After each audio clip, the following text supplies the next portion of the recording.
They said, "Could the help please wait outside?" That's how it started, right there in that mahogany-paneled room smelling like lemon polish, dust, and old pride. The air was so still, you could hear the clock tick behind the lawyer's shoulder, one slow, judging beat at a time. I was holding my purse in both hands like a shield. My palms were sweating, but I wasn't nervous. Not anymore. I'd already lost everything once. And when you've crawled out of fire, baby, smoke don't scare you. Margaret said it again, louder this time, her pearls catching the light like little lies. The help can wait outside. The cousins laughed. The nieces turned away, pretending to sip champagne they couldn't afford without my sister's money.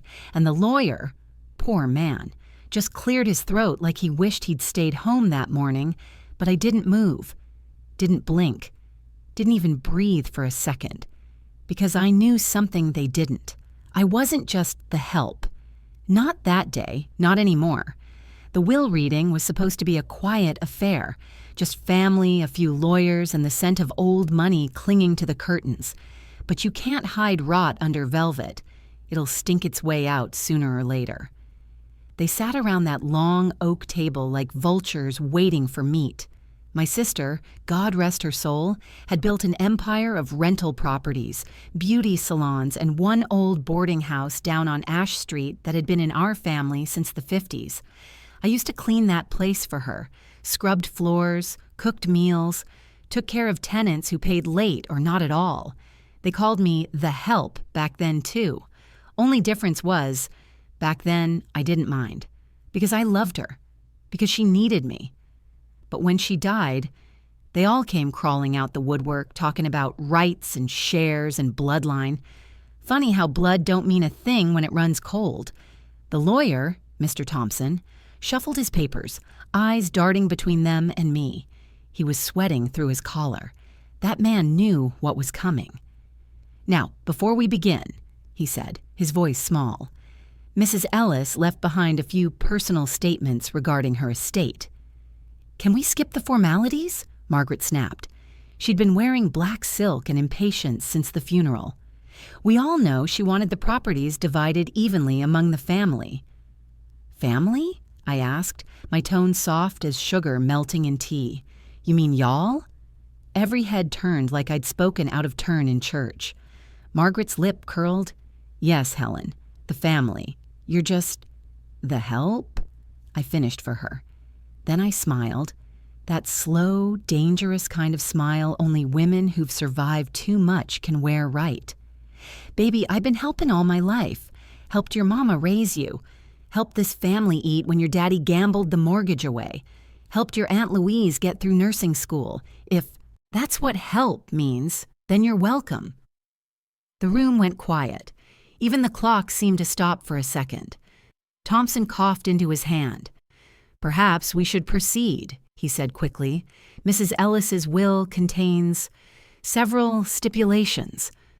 He unfolded a thick white envelope sealed in wax, the kind of paper that smells like power. Margaret crossed her arms. Her son, Travis, leaned back, chewing gum like it was courage. Then the lawyer began to read. "To my dear sister Helen." The air shifted. You could feel it, like thunder rolling in slow over flat land. Margaret's eyebrows twitched. Travis stopped chewing. The word sister hung there, heavy and holy. For being my right hand, my peace in chaos, and the only one who never took more than she gave, I leave ownership of my primary estate, located at 1427 Willow Bend Drive, including all associated accounts and holdings. The room exploded. "What?" Margaret shrieked. "She can't do that!" Travis barked. "That's not fair." Fair. That word again. Like life had ever been fair to me. I just stood there, still holding my purse, watching the storm unfold. Their words hit the walls, bounced back, fell at their feet like broken glass. Margaret turned to the lawyer. "You can't possibly be serious." He held up his hands. "Mrs. Ellis's wishes were clear. It's all legally documented." I looked down at the floor, the same floor I'd mopped 1,000 times, and I almost laughed. Because in that moment, all those years of quiet work, quiet faith, quiet pain, they spoke louder than any of them ever could. "How long you known?" Margaret hissed at me. "Long enough to see y'all show your true faces," I said. She stepped closer, her perfume sharp, expensive, empty. "You tricked her. You used her kindness." "No, baby," I said softly. "I was her kindness." For a second, her eyes flinched, just a flicker, like she'd seen the ghost of every good deed she'd buried under her greed. The lawyer kept reading. Stocks, accounts, 2 commercial properties, even the old Buick in the garage, all in my name. I didn't say a word, didn't need to. Silence was my sermon. "There must be a mistake," Travis shouted. He slammed his palm on the table so hard the crystal glasses rattled. "She was senile. She didn't know what she was signing." Thompson adjusted his glasses. "Mrs. Ellis updated this will 2 months before her passing. Fully coherent, witnessed by 2 attorneys. Everything is binding." Binding. The sound of that word was a hymn to me. When it was over, they just sat there. All that fire, burned down to smoke. I turned to leave, my heels clicking against the floor like punctuation marks on a long sentence finally ending. At the door, I paused, looked back. Margaret's mascara had started to run. Travis was staring at the papers like they might change if he glared hard enough. I almost felt sorry for them. Almost. "You said the help should wait outside," I said, voice low but steady. "But turns out the help owns the house now." No one spoke. Just the sound of that ticking clock again. Tick, tock. Like the world itself was saying, Amen. Outside, the air felt clean. The sky was the kind of blue my sister used to paint on her nails when she felt hopeful. I stood on the porch, breathing deep. For a long time, I thought justice came with noise, with shouting or slamming doors, or folks finally saying sorry. But standing there that day, I realized something better. Sometimes justice don't make a sound. Sometimes it just hands you the keys and lets you walk out in peace. As I stepped into my car, her car now, mine, I turned on the radio. A gospel hymn was playing, soft and trembling. "He may not come when you want him," the singer wailed, "but he's always on time." And I whispered back, "Always, baby, always." The sun hit the windshield just right. The old house shimmered behind me like a memory finally set free. I started the engine, smiled once more, and drove away. Slow, steady, unbothered, because they'd called me the help. But that day, I helped myself. The day after the will reading, I sat alone on my sister's porch, the porch that was now mine. The boards creaked beneath my feet like they were remembering every story ever whispered across them. The world felt too quiet. Even the cicadas seemed to hold their breath. You'd think I'd feel proud.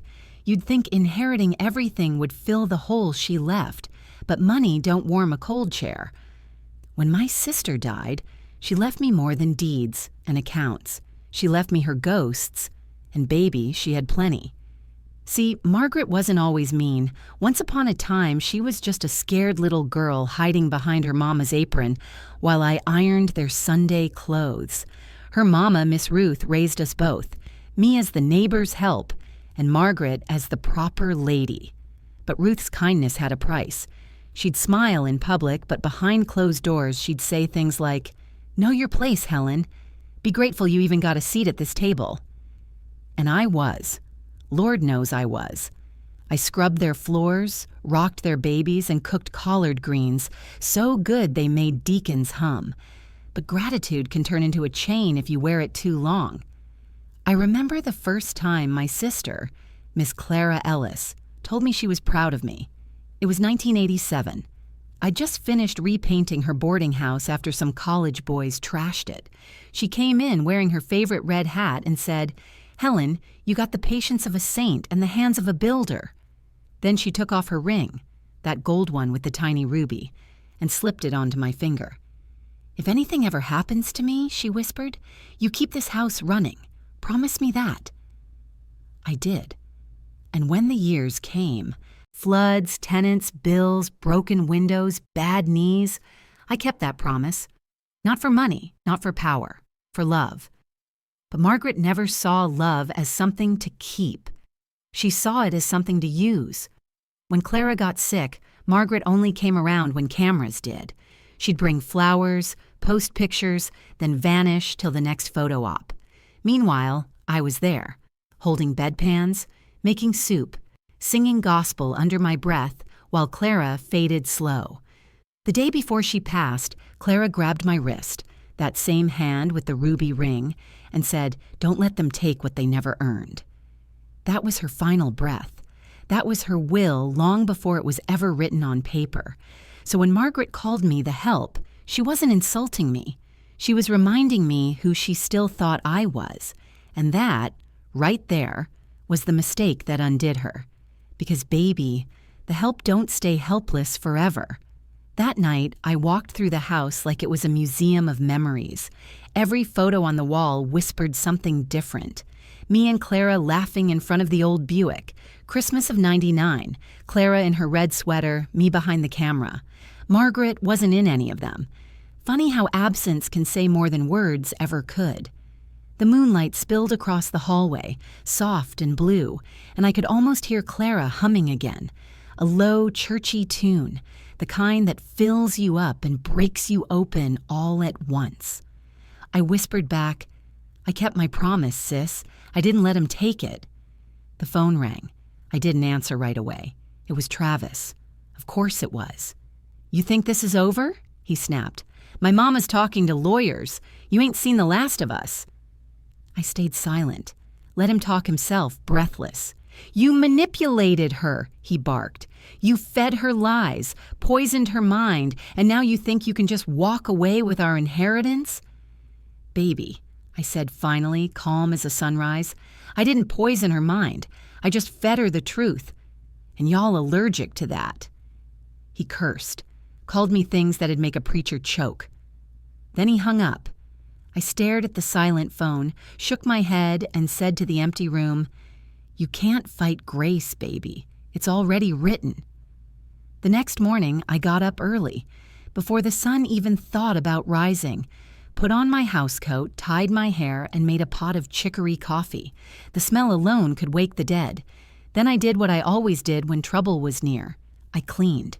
Not because it needed it, but because scrubbing something real helps when folks are out there trying to dirty your name. I dusted Clara's piano, polished her picture frames, and wiped every window till the dawn light hit like a blessing. And as I worked, I said a prayer. Not for me, but for them. Because when people let greed drive, the road always ends in ruin. By noon, the phone started again. This time, it was Mr. Thompson, the lawyer. "Mrs. Helen, I just wanted to warn you," he said gently. "They've hired counsel. They're contesting the will." I smiled into the receiver. "Let 'em," I said. "God already notarized it." He chuckled under his breath, that nervous kind of laugh folks do when they half believe you. "You're taking this well." "Baby, I've been taking hits my whole life. You stop flinching after the first 50 years. That evening, I went out to the porch again. The neighborhood kids were riding bikes, chasing the sunset like it owed them something. Their laughter drifted up the street, innocent and wild. I thought about Clara. How she'd sit right here, waving at those same kids, saying, "Keep laughing, babies. The world can't take what it don't understand." Then my phone buzzed again. A text this time, from an unknown number. "You don't deserve any of this. You stole from your own blood. We're coming for what's ours." I looked at it for a long moment. Then I laughed, because you can't steal what's been freely given, and you can't curse someone who's already blessed. I deleted the message, took one last sip of my sweet tea, and whispered to the wind, "Let 'em come. I've been ready." The night crept in slow. I turned on the porch light, the one Clara had left burning every night she was alive. A moth circled it, bumping against the glass, desperate for the glow. I thought about Margaret again. how some folks spend their whole lives chasing light they'll never earn. And then I heard Clara's voice in my head one last time, warm and clear as Sunday morning. "Keep your peace, Helen.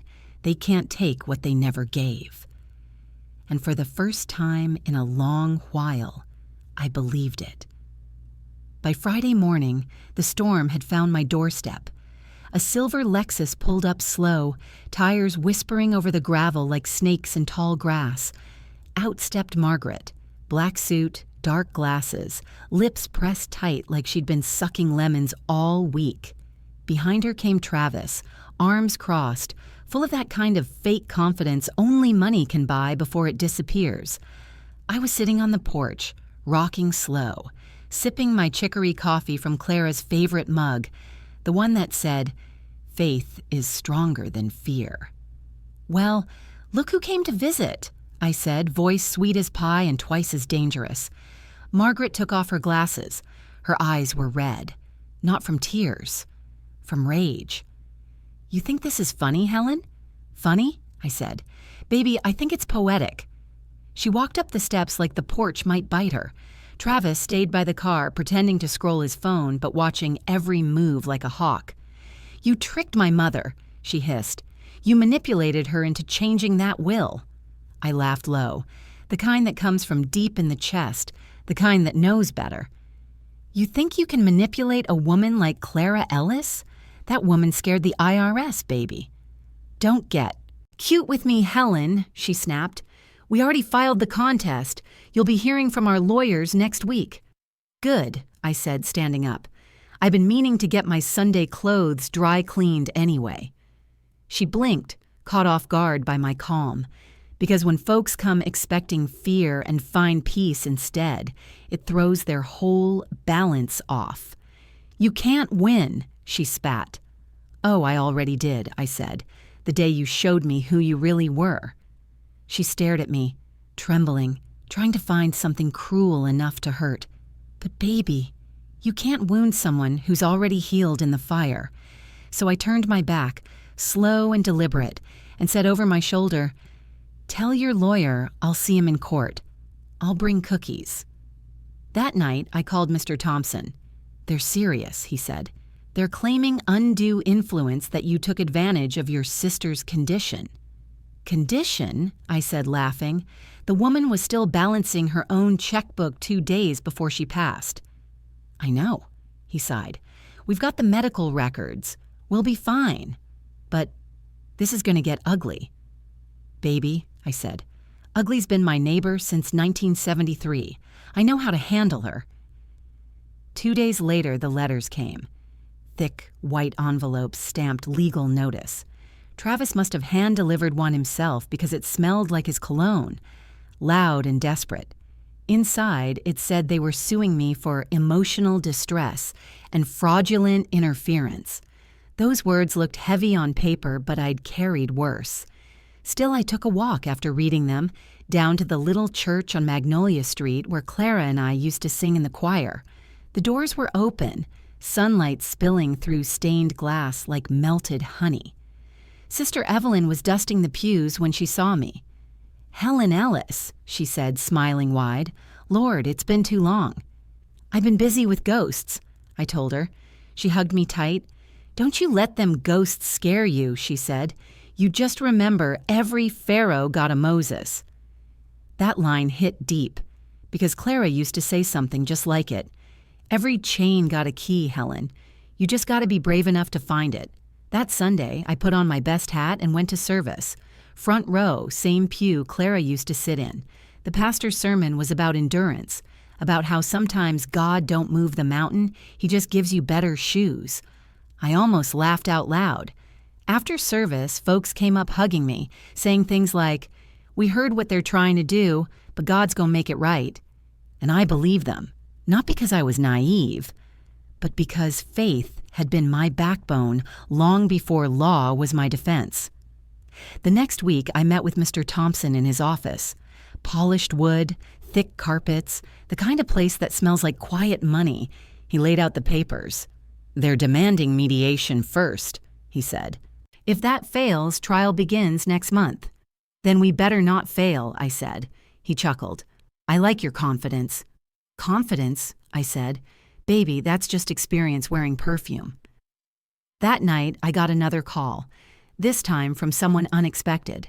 A woman's voice, soft but sharp underneath. Mrs. Helen, my name's Dana. I used to work for Margaret. I froze. Used to?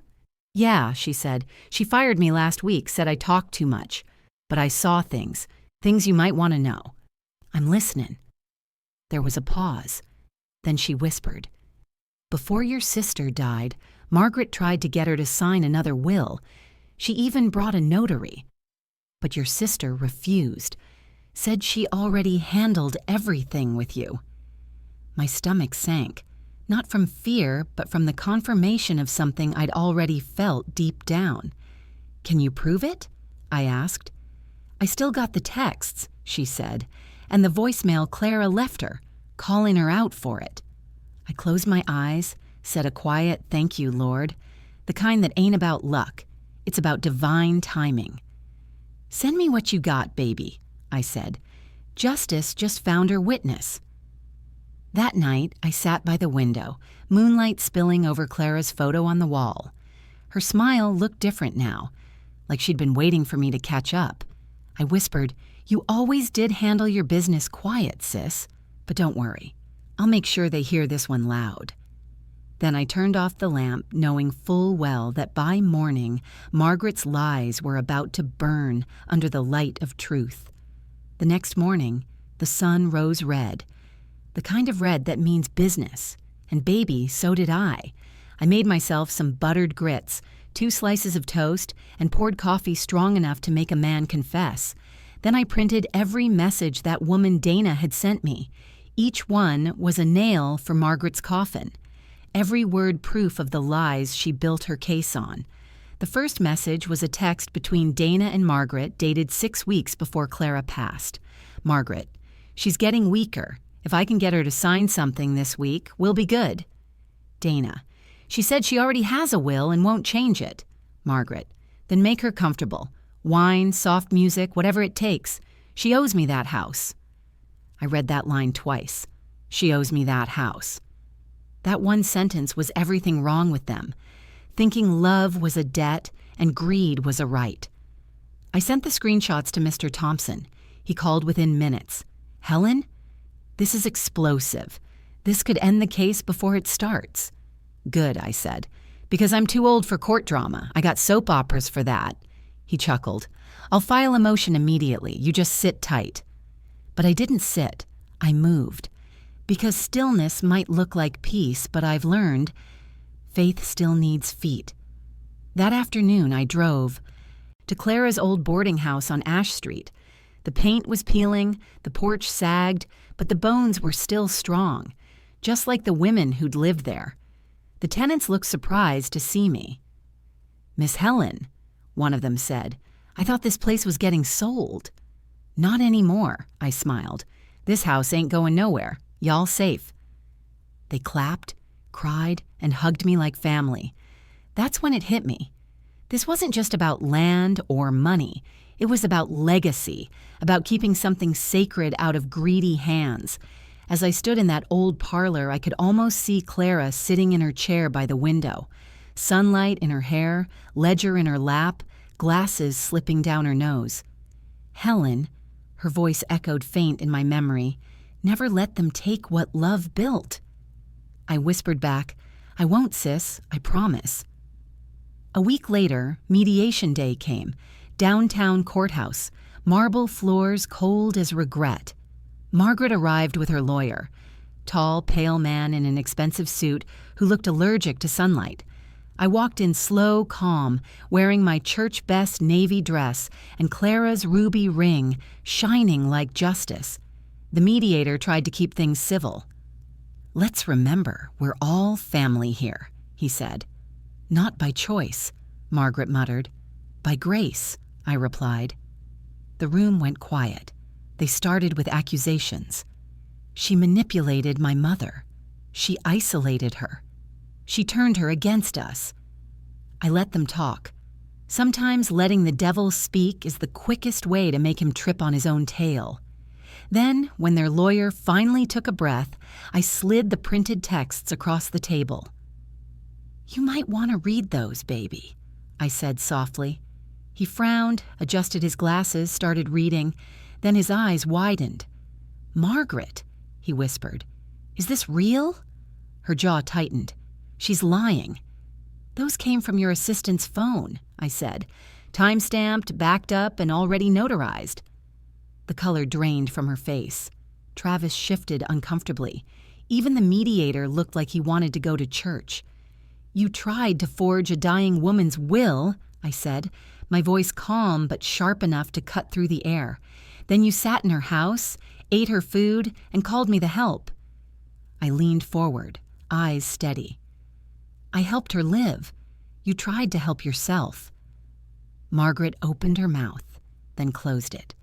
Because what can you say when the truth already finished your sentence? The mediator cleared his throat. "I think we can all agree this claim has no standing." "It has shame, though," I said. "Plenty of that."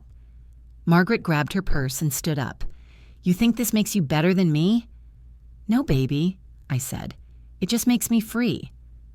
By the time I walked out of that courthouse, the clouds had broken open.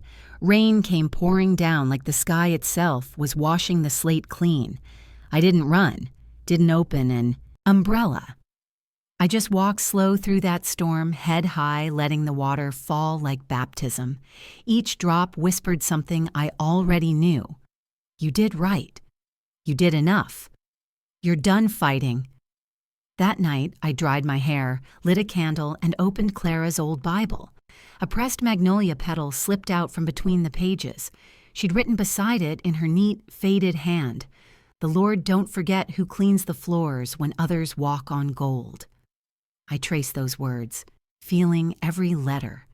Then I closed the book and smiled through tears, because that was the first time I realized the war was never about money.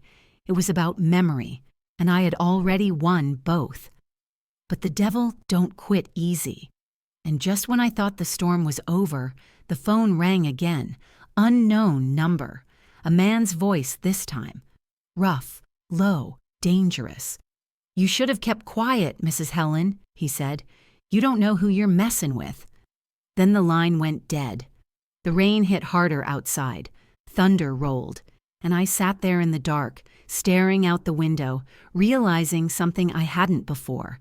This wasn't just family business anymore. This was a warning.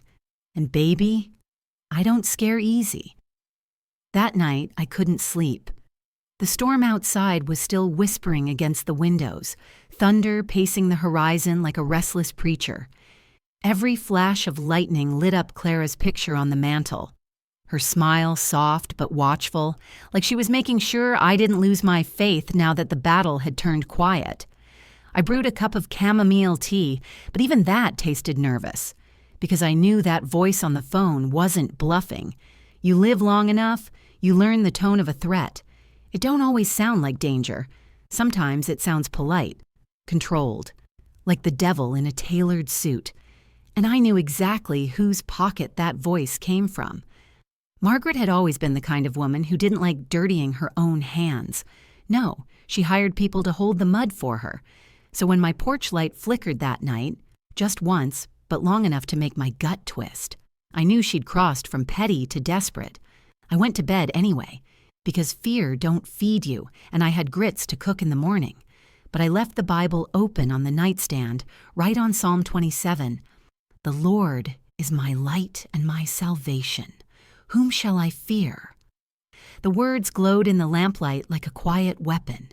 Morning came gray and heavy. My neighbor, old Mr. Carter, came by carrying the newspaper and a worried look. "Miss Helen," he said, "you got people sitting in a black car down the road. Been there since last night." I stepped onto the porch and saw it. Tinted windows, engine idling low, two men pretending to scroll their phones. I smiled slow, because fear don't grow where faith is planted deep. "Let 'em sit," I said. "Maybe they'll learn something watching peace they can't. Bye." By noon, I went into town. I didn't take the Buick. Too obvious. Instead, I caught the number 4 bus and rode with the same folks who'd been riding it for 30 years. Mothers, janitors, old women clutching purses full of prayers and peppermint. Sometimes humility ain't weakness, it's camouflage. I stopped by the police station first, told them about the call, the car, the threats. They took my statement, polite but tired, like they'd heard worse and done less. The young officer, couldn't have been more than 24, said, "Ma'am, we'll keep an eye out. Probably nothing." "Baby," I said, "it's always nothing right before it's something." He nodded, wrote it down, but his eyes told me he didn't believe me. That's fine. I didn't need belief. I needed record. After that, I went to see Mr. Thompson. He frowned when he saw me. "Helen, are you sure you should be walking around alone right now?" "I've been alone longer than you've been billin' hours," I said with a smile. "I'll be fine." Then I handed him a folded piece of paper, a copy of the police report. "Just in case something happens, I want it known who started it." His face softened. "You're tougher than half the men I represent." "Toughness ain't a trophy, baby," I said. "It's just what's left after the hurt dries." That evening, I came home and sat by the kitchen window, watching the black car still idling at the corner. I called my niece in Atlanta, told her not to worry, that Aunt Helen was fine. But when I hung up, I felt something I hadn't in a long time, that ache of being the last one standing. See, when you get older, people don't just die. They disappear. Friends fade into silence. Family turns into strangers with your blood in their veins. And one day you wake up realizing the only thing that's never left you is your own voice and God's patience. Around midnight, the car finally left, but sleep still didn't come. I sat at the kitchen table with a single lamp burning, listening to the house creak in the dark. That's when the phone buzzed again, not a call this time, a message. "We told you to back off. Last warning." I stared at it, then slowly typed back, "I don't take warnings, baby. Only blessings." Then I turned the phone off, because sometimes silence ain't surrender.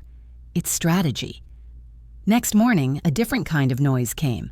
Police sirens. 2 cars parked across from my driveway. Turns out that same black Lexus had been found wrapped around a telephone pole 3 miles down the road. Driver unhurt. Passenger missing. When I heard that, I didn't smile, didn't gloat. I just said a prayer, because even when the wicked fall, the righteous don't clap, they reflect. Mr. Carter came over again, shaking his head. "You think God did that, Miss Helen?" "Baby," I said softly, "God don't do revenge. He just makes timing look poetic." The days after were quiet, too quiet. Margaret didn't call, didn't text. The silence felt heavy, stretched thin like the air before a storm. And one evening, while I was folding laundry, I looked out the window and saw it again. A car parked across the street. Not the Lexus, a different one, dark green, same stillness, same stare. That's when I felt it, that tremor deep in my bones that said, "This ain't over."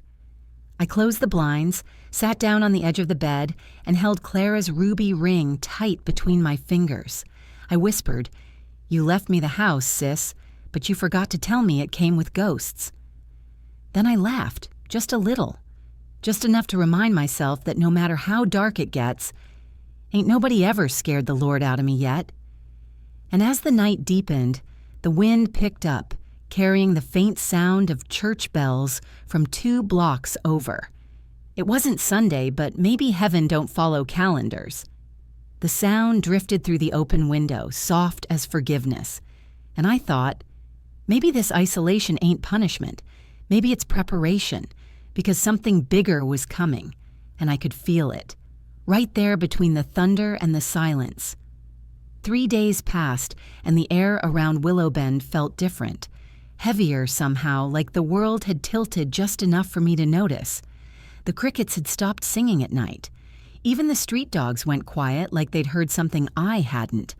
That's how tension works, baby. It don't walk in loud. It seeps in slow, like humidity. Tuesday morning, I woke up to the smell of something burning.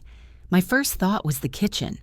Maybe I'd left the stove on, but when I walked in, everything was cold. Then I saw it, a small pile of ashes on my porch, black, charred, still warm. I bent down slow, my knees creaking like the truth, and right there among the ashes was a piece of paper half burned, the corner of a legal envelope the kind lawyers use. The words still visible read, Ellis Estate, Exhibit B. My hands went cold. Somebody had tried to send me a message, not with words, but with fire. And baby, if there's one thing I learned after 70 years of storms and sinners, it's this. When folks start burning paper, it's because they're scared of what's written on it. I called Mr. Thompson first. He picked up on the second ring, already sounding tired. Helen, I was just about to call you. You beat me to it. Somebody left a bonfire on my porch. Good Lord, he muttered. Were you hurt? Only my patience, I said. But I reckon this ain't random. He sighed through the phone. I was going to tell you, the judge dismissed their appeal this morning. Margaret's frozen out. She can't touch the estate anymore. I froze too, but not out of fear, out of realization, because that meant one thing. The case was closed. And now the only thing Margaret had left was spite. I hung up, locked the doors, and sat down in the living room. The house creaked again, like it was shifting its weight for what came next. That's when I noticed something else. The window latch in the guest room was undone. It wasn't like that yesterday. I didn't panic. I didn't call the cops. I just went to the kitchen, pulled out my old cast iron skillet, heavy, black, and blessed by 1,000 meals, and set it by the doorway. If trouble wanted company, I was ready to host. The night came early, dragging a low mist behind it, the kind that makes every sound feel closer than it is. I turned off all the lights except the one by Clara's picture. Her smile glowed faint and gold, the only warmth in the room. Then I waited. And baby, waiting is an art. See, most folks get jittery, tapping their feet, breathing loud. But me? I learned how to be still, still enough to hear the truth move through walls. It was around 11:37 when the sound came. Soft, metallic, deliberate. The back door handle, turning, testing, pausing. I didn't breathe, didn't blink. Then came the creak. Floorboards that shouldn't have moved. Someone was inside. I picked up that skillet, slow and steady, just like I used to lift my Sunday choir tambourine. Careful, but confident. The footsteps were light, practiced. Whoever it was knew how to walk without echo. But old houses, baby, they tell on you. I waited till the sound came close. One more step, 2 more breaths, and then wham! The skillet met air with a sound that split the silence. Jesus! A voice yelled, deep, startled, male. The light caught his face as he stumbled back, tall, wiry, mid-30s maybe, not from around here. He fell against the counter, clutching his shoulder. Lady, wait, don't hit me again. Then start talking, I said, raising that skillet like a prayer. His eyes darted around. I was told to scare you, that's all. I wasn't going to hurt you. Told by who? He hesitated. You already know, he said finally. Say her name, I demanded. Margaret. She paid me to keep an eye on you. Said you were hiding something in the house. Some document. My blood ran still. What document? She didn't say, just told me to find it before she did. He looked small now, like a man who realized too late he'd broken into a temple. I lowered the skillet a little. You got a mama? I asked. Yeah. Then you know better than to break into somebody else's home. He swallowed hard, nodded. Now get out of here before I let my faith take a nap, I said. He stumbled toward the back door, muttering apologies. Before he left, he turned once more. She ain't done, ma'am. Margaret's got someone else coming. Someone worse. Then he vanished into the mist. I locked every door and sat back down in the living room, heart pounding slow but strong. Clara's photo seemed to shimmer in the lamplight. I told you, sis, I whispered. The devil don't knock once. I picked up her Bible again, flipped it open to a random page, and my eyes landed on, "Be still and know that I am God." The room went quiet. Even the storm outside seemed to pause, listening. That night, I didn't sleep, but I didn't shake either, because fear don't get the last word in a house built on prayer. And if Margaret wanted another war, she'd have to come face to face with something she never understood. A woman who's got nothing left to lose but the truth. By sunrise, the storm was gone, but the air still tasted like lightning. That's how you know a reckoning's close. I sat on the porch steps with Clara's Bible on my lap, watching the street wake up slow. The world looked the same, kids heading to school, mailman whistling. But underneath, I could feel it, the hum of truth getting ready to speak. Around 9 a.m., a county patrol car pulled up to the curb. Out stepped Officer Daniels, older now, gray in his beard, but still walking like Sunday service never ended. "Mornin', Miss Helen," he said gently. "We caught your midnight visitor." I raised an eyebrow. Didn't think he'd go far. He didn't. We found him near the bus stop off Willow Bend. Said he broke in, but didn't take nothin'. Claimed it was a misunderstanding. "A misunderstanding don't come with gloves and lockpicks, baby," Daniels chuckled. "That's why he's sitting in holding. You want to press charges?" I thought about it. The fear he tried to plant in my house, the ashes on my porch, the tremor in my hands that still hadn't quite left. Then I shook my head. No, he already met his punishment. He had to look a woman like me in the eye and explain why he did it. Daniels smiled, low and proud. "That's justice in its purest form, ma'am." "No, baby," I said. "That's mercy. Justice is still on her way." That evening, Mr. Thompson called again. "Helen, something's happened." His tone was sharp, urgent, the kind men use when they're afraid to say what comes next. "Margaret's lawyer just dropped her case. Entirely. No warning.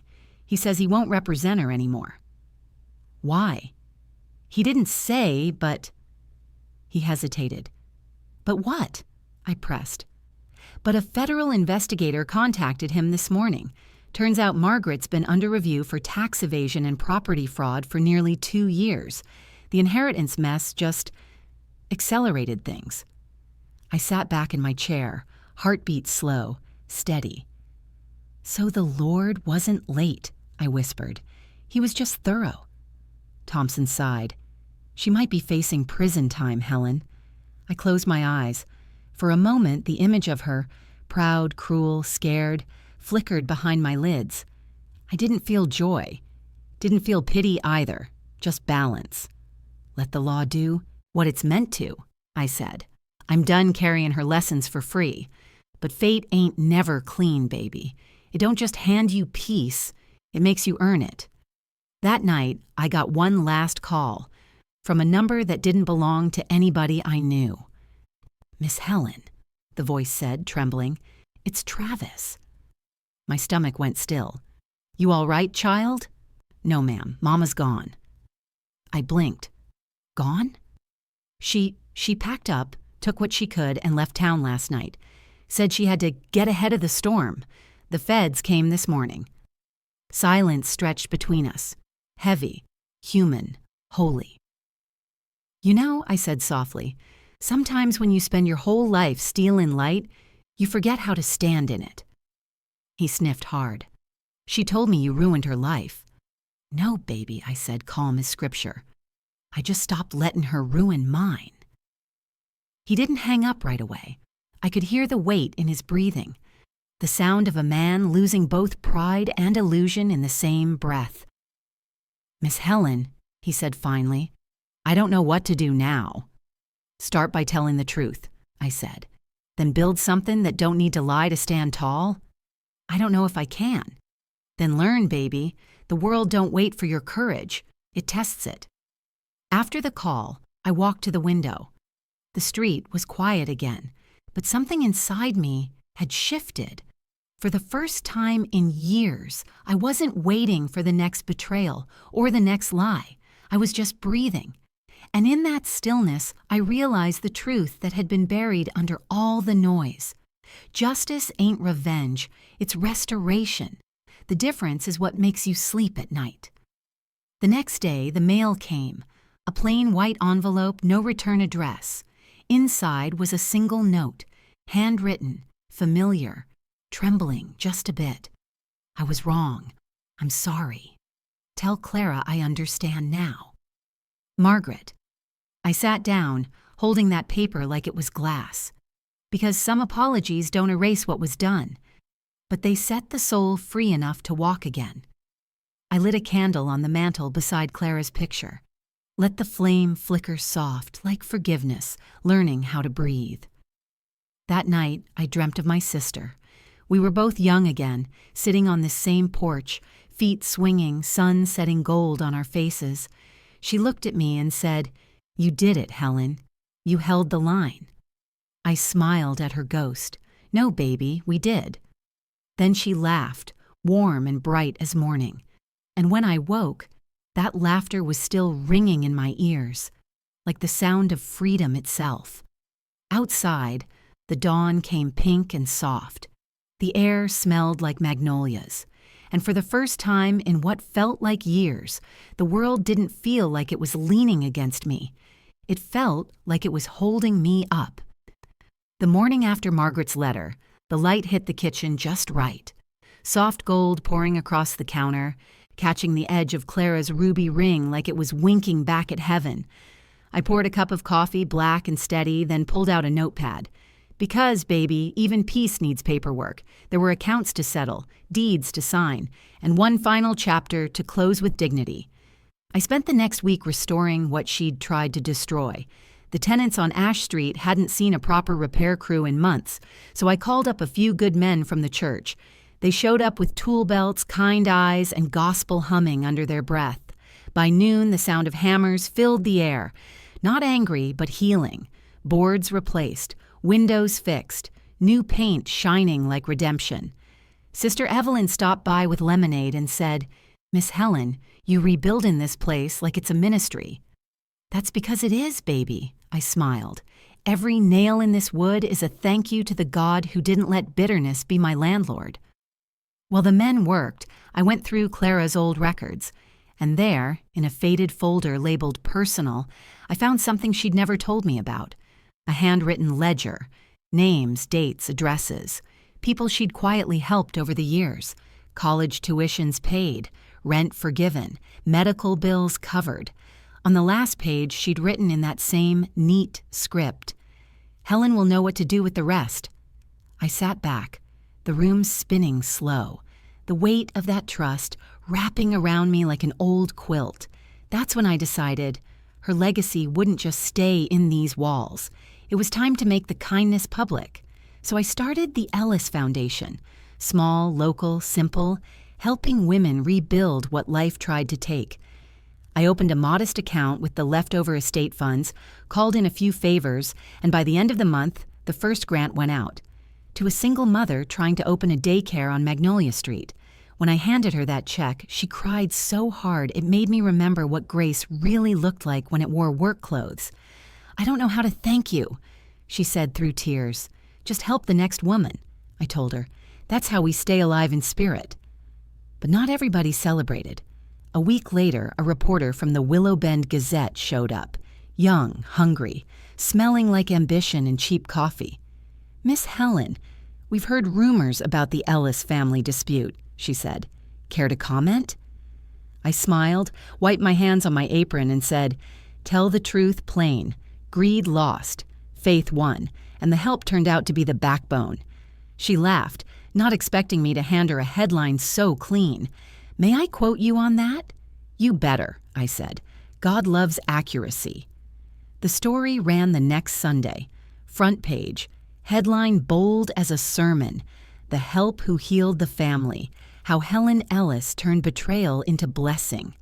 It went everywhere. You mean online, radio, even local TV. People started writing letters, sending donations, volunteering for the foundation. One message stood out.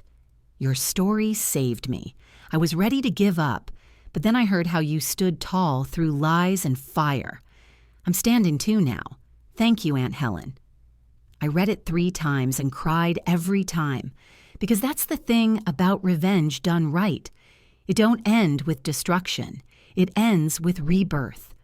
Then, out of nowhere, I got another letter, postmarked from New Orleans, the handwriting, Margaret's.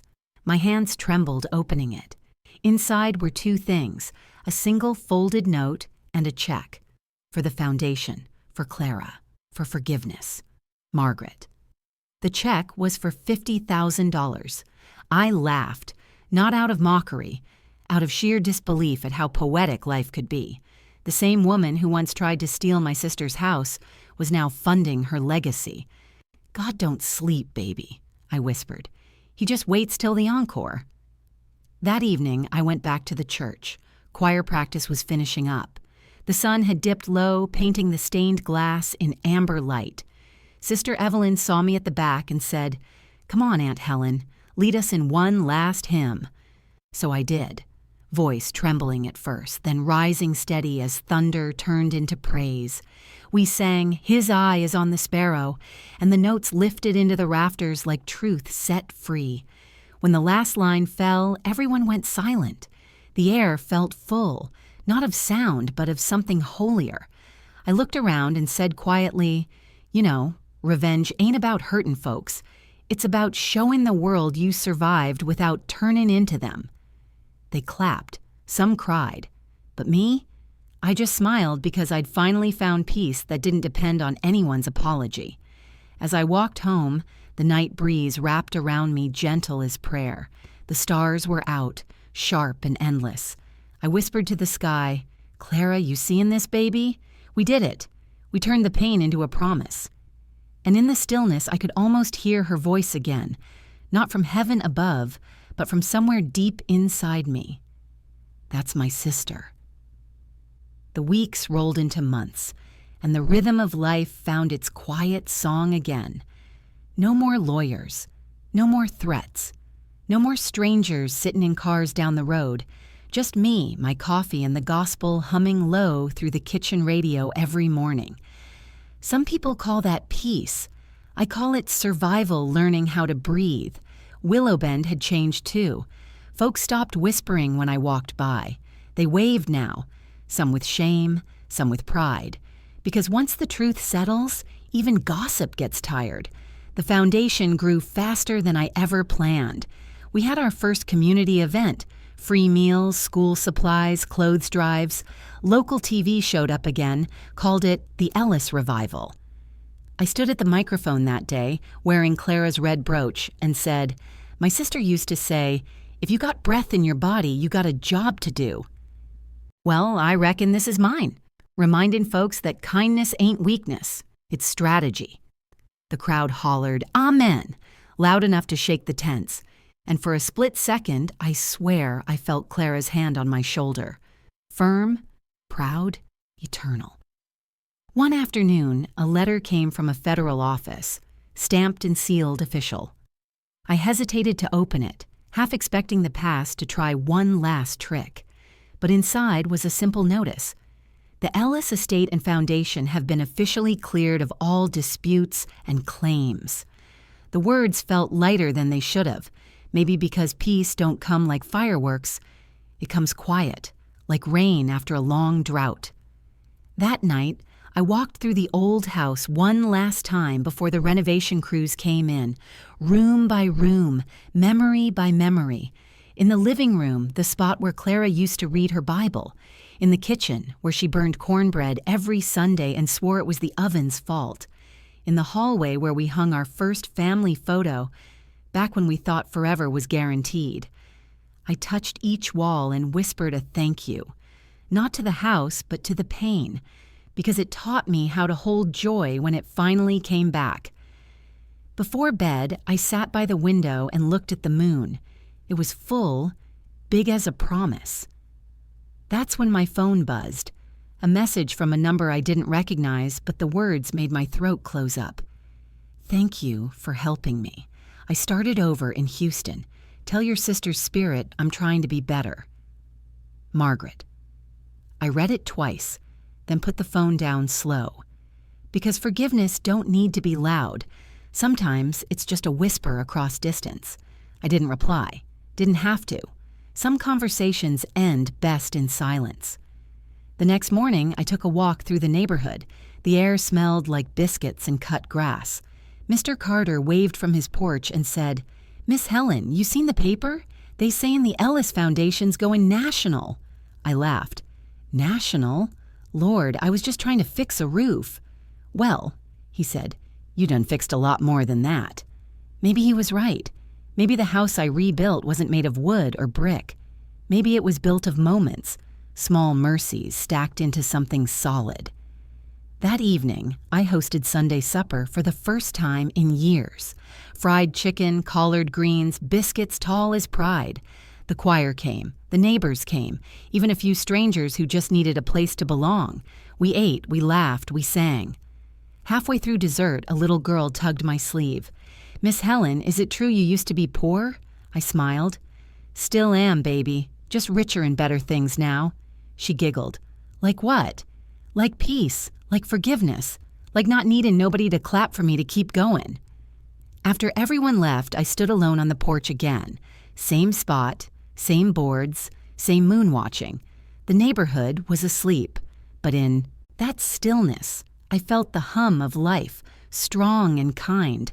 And I thought about how strange it all was, how the story that started with humiliation had ended with harmony, how a woman they called the Help had ended up helping the whole town heal. I closed my eyes and whispered, "You see this, Clara? We made it to the peace part." And somewhere in the quiet, maybe the wind, maybe her spirit, I heard a faint laugh. "You always did like a dramatic ending, Helen." I chuckled. Well, baby, I earned it. The morning came easy that day. Sunlight spilling through the curtains, soft as forgiveness. The kind of light that don't wake you fast. It just slides across your face like it's checking you're still here. I made my coffee slow, sat at the kitchen table. Same chair, same cup, same piece. But something felt different. Lighter. Freer. Like the air itself had been waiting for me to exhale. Across from me hung Clara's picture. The same one from all those years ago, frame polished, smile eternal. I looked at her and whispered, "We did it, sis. We kept the promise." And I swear the house itself sighed, the floorboards settling like they finally believed it too. That afternoon I had a visitor, a young woman, no older than 30, dressed simple, carrying a notebook. She introduced herself as a journalist from Atlanta. "Miss Helen, I'm writing a book on Southern women who changed their communities. They told me I needed to start with you." I laughed. "Baby, I didn't change nothing. I just stopped letting folks define what I was worth." "But you built something," she said. "You turned a feud into a foundation." "No, honey," I corrected gently. "I turned hurt into homework. Every wound's just a lesson waiting to be studied." She smiled, writing fast. "That's beautiful. Can I quote that?" "You better. Truth don't like sitting quiet." When she left, I stood on the porch watching her car roll away, sunlight bouncing off the hood like a blessing. I realized I wasn't angry anymore. Not at Margaret, not at the past, not even at the silence that used to keep me company.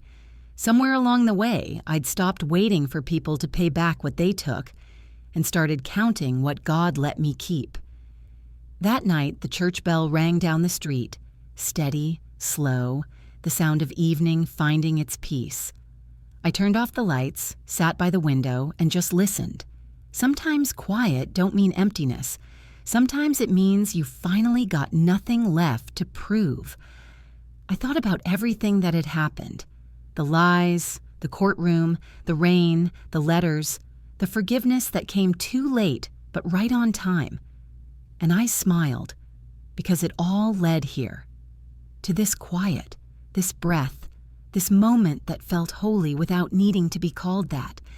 Then I picked up my pen and wrote in the back of Clara's Bible, right where she used to scribble notes for her sermons.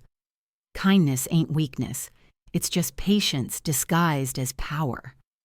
love louder than your losses. And when they call you the help baby, help yourself first. I close the book and press my palm to the cover like sealing a promise. Outside, the moon rose fat and golden. The street was still. Somewhere down the block, a child laughed, that sharp, pure sound that makes the world make sense again. I leaned back, eyes half closed, and let the peace roll through me like a hymn without words. Because truth is, the story was never about the will, it was about the willingness. To stay soft when the world got hard, to stay kind when kindness looked like a losing game, to keep showing up for yourself, even when nobody claps. And if I've learned anything in 70 years of storms, it's this. Justice don't always wear a badge. Sometimes it wears an apron and a tired smile. Sometimes it cooks breakfast for the same folks who tried to break it. And sometimes it just sits on a porch with the sun on its face, unbothered, undefeated. So if you're listening out there, somewhere between your pain and your purpose, remember this, baby. You don't gotta win loud. You just gotta stand long enough for the truth to speak. And it will. Every time. She stands, closes the Bible, walks to the porch, and looks straight into the dying light. They wanted my silence, she says, voice low, full, final. So I gave them a sermon. She smiles. The wind carries her words down the street like gospel. This was Aunt Helen, still standin', still lovin', still learnin',